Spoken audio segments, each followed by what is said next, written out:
In today's video, I'm going to teach you how to make your Squarespace site go live on the internet.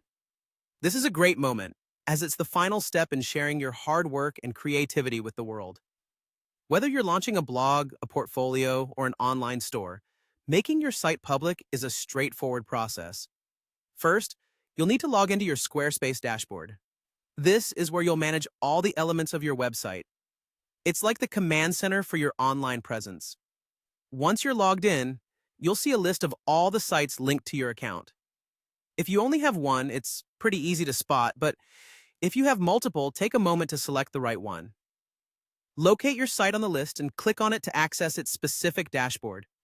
Now that you're focused on the site you wish to make live, navigate to the Settings area. This section contains all the details and configurations you can tweak to suit your preferences. Under Settings, you'll want to direct your attention to Website. This is where the magic happens when it comes to your site's visibility on the web. Within Website, you'll find the Site Availability option.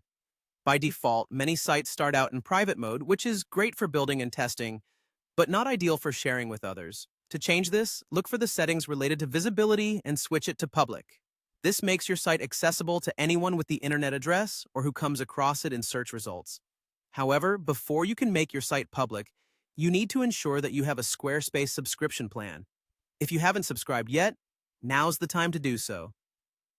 Squarespace has a variety of plans to choose from, so pick the one that best fits your site's needs, whether it's a personal page or a full-fledged online store. Once you choose your plan, you'll follow through with the payment process.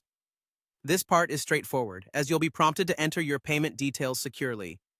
Ensure these details are correct to avoid any hiccups. With your subscription confirmed and the site availability set to public, your work is complete. Congratulations! Your site is now live and ready for the world to see. It's a thrilling step and marks the beginning of amazing possibilities as visitors can now explore and engage with everything you've built. Remember to keep your content fresh and updated, as a dynamic site often attracts more visitors. And that's it for today's guide. I hope this walkthrough helped you confidently make your Squarespace site live. Keep creating and enjoying your online journey. Thanks for watching, and see you next time.